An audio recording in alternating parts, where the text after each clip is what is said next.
30 years ago, America was coming out of the Gulf War, and a Scott County man built a friendship from his hospital bedside at Andrews Air Force Base. 3 decades later, his son brought that relationship back to life. Jim Stratman reports.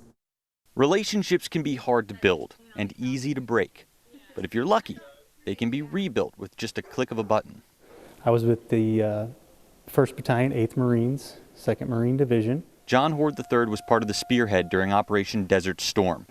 He lost 4 of his toes on his left foot after he stepped on a mine. And I was like, don't BS me, Doc, how bad is it? And he said, well, you're missing some toes. And at that point, I knew that, I could do some toes. John was taken to a hospital in Germany where they were able to save one of his toes. And that's where I really started to get into a depressive state. And I get to Andrews Air Force Base, and one of the first people I meet is Sandra. The memory for me is just like that moment when I asked permission to care for his wound and asked for them to please give him more medication because it just seemed so painful for him. She was very just caring and compassionate. It was slow, it was long, and but I remember being proud of how clean it was afterwards.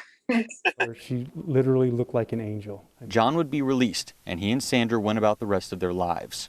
In 30 years, the relationship they built in that short stay from a hospital bedside faded into the background, until one day during virtual learning. I was kind of just sitting there doing some of my work. I finished one of my assignments, was just looking some different stuff up, and one of the things I looked up was John Horde III.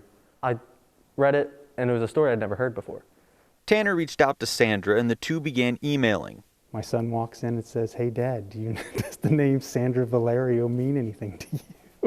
At first, I thought I was in trouble. He was kind of like, why'd you do that? My first thing was, you shouldn't contact strangers, but then that was so absurd that this person who meant a lot to me in my life, I may have this opportunity to speak with them again or see them again.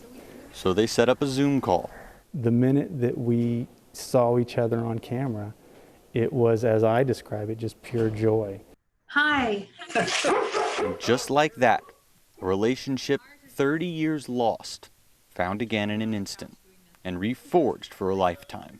I hope Tanner understands how much joy he's brought to me and my family. Thank you, Tanner. That's all I can say from the bottom of my heart is just thank you. Jim Stratman for the Fox 56 10 o'clock news.